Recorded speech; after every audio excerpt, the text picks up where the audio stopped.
eenheid en verskeidenheid, en maak ons een in die waarheid, vir die eer van die koninkryk, wil gehoofloof die ons Heer en Bruidegom. Geliefdes in die Here, ons teksgedeelte Genesis 17 verse 1 tot 7. Dis Genesis 17 vers 1 tot 7. Maar voordat ons lees, kom ons sluit die oë ook in gebed.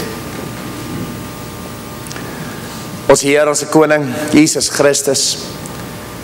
Here, baie dankie dat ons so versamel kan wees in die wonderlike naam.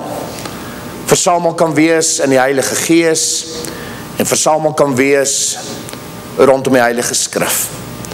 Here, baie dankie vir u woord, dankie vir al die beginsels daar, en ons vra ook u leiding, deur die inwerking van die Heilige Gees, breek vir ons die woord oop, en dat die boodskap ook helder en duidelik na vore sal kom. Ons bid dit alles in die naam van Jesus Christus, onze Here. Amen. Geliefdes, kom ons lees saam Genesis 17. Toe Abraham 99 jaar oud was, het hy aan Abraham verskyn en vir hom gesê, ek is God, die Almagtige, wandel voor my aangesig, dan sal jy opreg wees, en ek wil my verbond sluit tussen my en jou buitengewoon vermeerder. Toe val Abraham op sy aangesig, en God het met hom gespreek en gesê, wat my aangaan, kyk, my verbond is met jou, en jy sal die vader van 'n menigte van nasies word.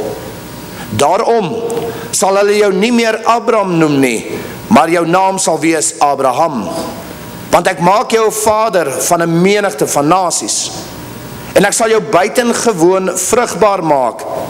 Ek sal jou tot nasies maak, en konings sal uit jou voortkom. En ek sal my verbond oprig tussen my en jou nageslag na jou, en hulle geslagte as 'n ewige verbond, om vir jou 'n God te wees, en vir jou nageslag na jou. Tot sover. Vers 5. Daarom sal hulle jou nie meer Abraham noem nie, maar jou naam sal wees Abraham, want ek maak jou 'n vader van 'n menigte van nasies. Tot sover, geliefdes.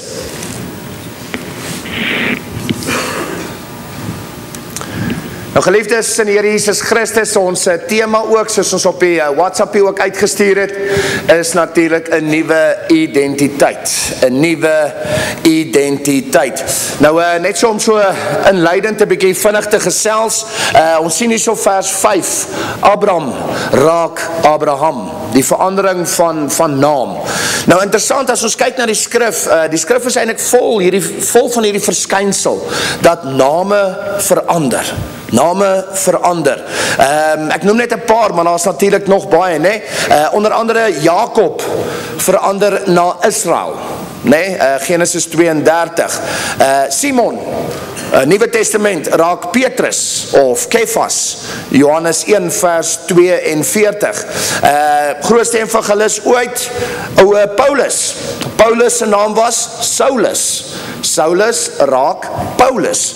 So ons kry hierdie verskynsel die heeltyd van name wat verander. En ons sien dit eintlik reg deur skrif.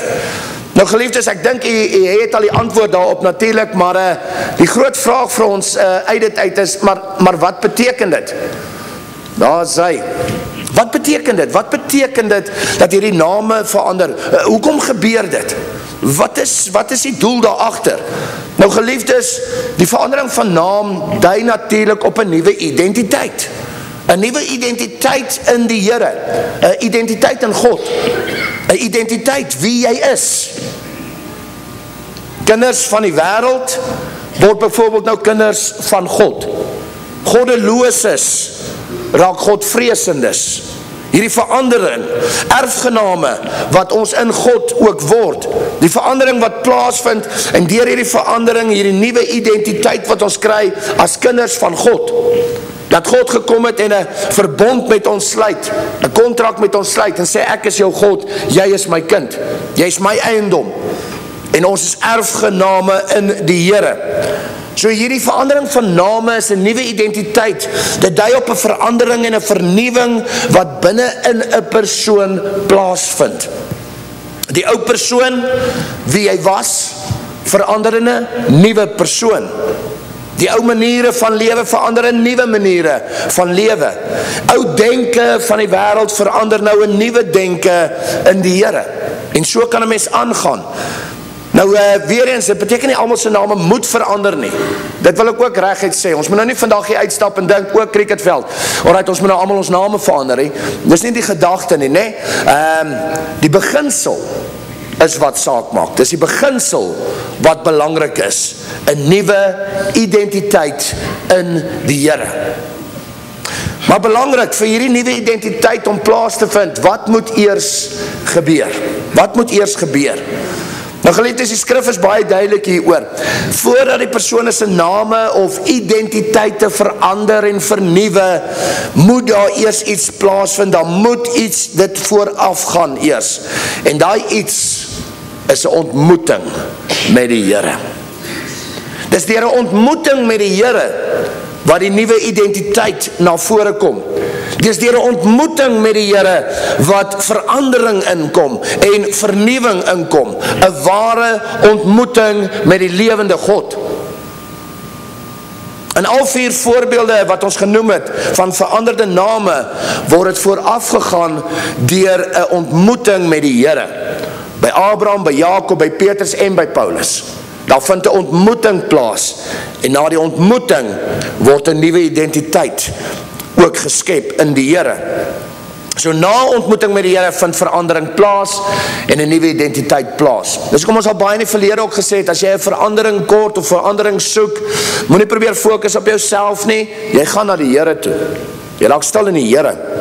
Jy bly in die Here en in die Here sal die verandering kom. Vernuwing kom. 'n Nuwe identiteit na vore kom. Onthou dat God is die bron van verandering en vernuwing. Sonder die Here gaan daai verandering, daai vernuwing nie plaasvind nie. Dit vloei uit die Here uit 'n ontmoeting met die lewende Heer.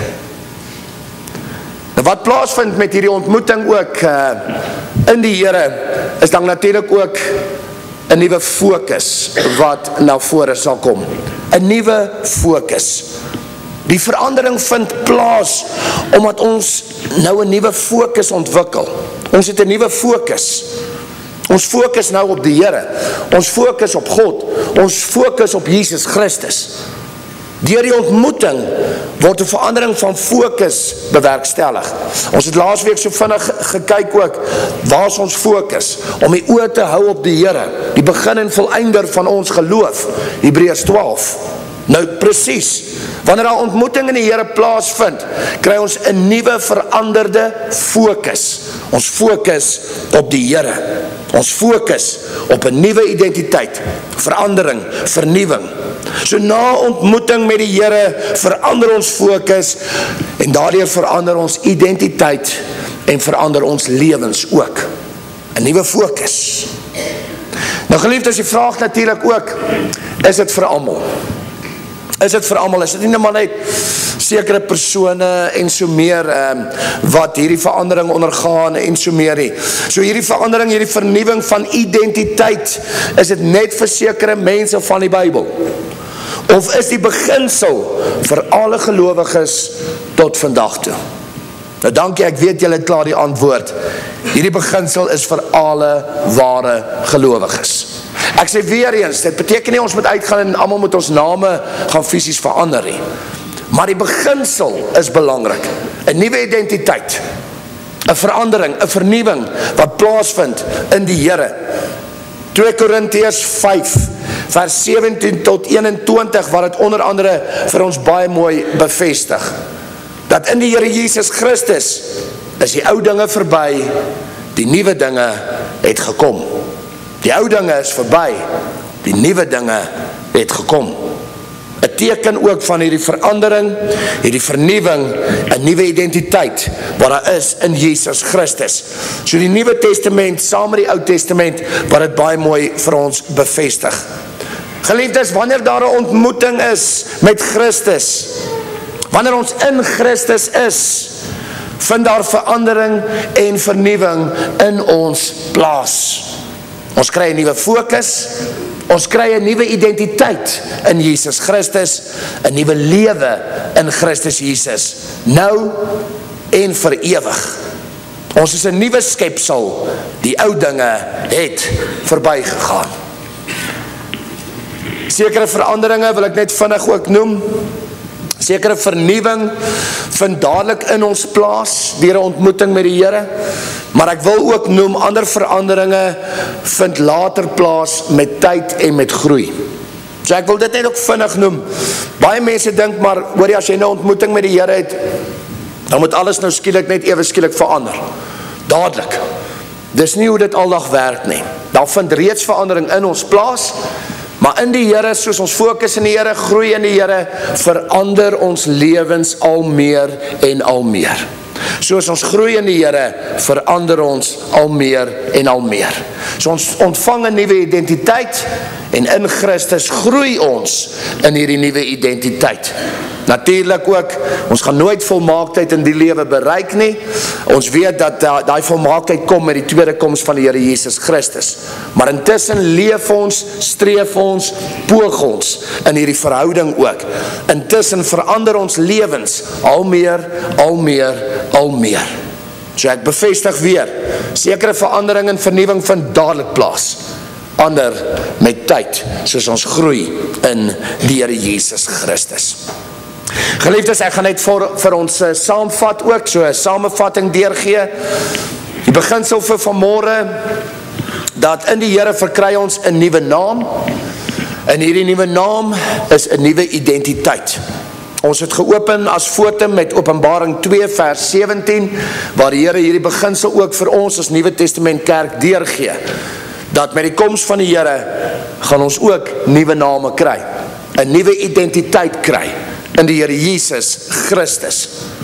Na 'n ware ontmoeting met God, vind daar ware verandering in ons plaas. Ons is nie meer dieselfde mense nie. Vernuwing vind plaas deur die Here. Ons word in Christus nuwe skepsels. Ons kry 'n nuwe fokus, ons kry 'n nuwe identiteit in die Here. 'n nuwe veranderde identiteit word vir ons gegee. Vir elke individuele gelowige. Maar, ek wil dit ook sê, en ons gaan hierna aansluit daarby, ook selfs vir die kerk as geheel. Die kerk kry 'n nuwe identiteit. Die gemeente van God kry 'n nuwe identiteit deur 'n ontmoeting in die Here. Alles moet 'n refleksie wees van 'n nuwe identiteit in die Here Jesus Christus. In Christus is ons nuut, en in Christus word ons al meer vernuwe. Ons is verander, maar ons word al meer verander. Ons het 'n nuwe identiteit, 'n identiteit wat al meer versterk en bevestig word as 'n nuwe skepsel in die Here Jesus Christus. Amen. Kom ons sluit die oë, dan doen ons net 'n gebed ook saam. Ons Here, ons Koning Jesus Christus, Here, baie dankie dat ons vandag kon kyk na hierdie interessante beginsel in die woord. Here, ons hoor so baie keer en ons sien so baie keer hoe name verander. En ons wonder baie keer, maar hoekom is dit? Maar dankie uit die voorbeeld hierso ook in Genesis, maar ook die res van die voorbeelde, dat ons kan verstaan, dat hierdie verandering van naam is 'n verandering van identiteit. Dit wys dat ons het 'n nuwe identiteit in U. Dit wys vir ons dat daar's vernuwing, daar's verandering wat in U plaasvind. Dankie Here dat ons verstaan dat hierdie verandering vind plaas deur 'n ontmoeting met U. Dat hierdie verandering is nie sommer net van self nie, maar wanneer ons U ontmoet en wanneer ons so in 'n verbondsverhouding met U beweeg, dat hierdie verandering na vore kom, 'n vernuwing na vore kom, 'n nuwe identiteit deur 'n ontmoeting met die lewende Heer. Dankie Here dat deel van hierdie vernuwing is ook 'n nuwe fokus, om ons fokus te kan plaas op U, om te weet dat U is die kern en U is die belangrikste, Here.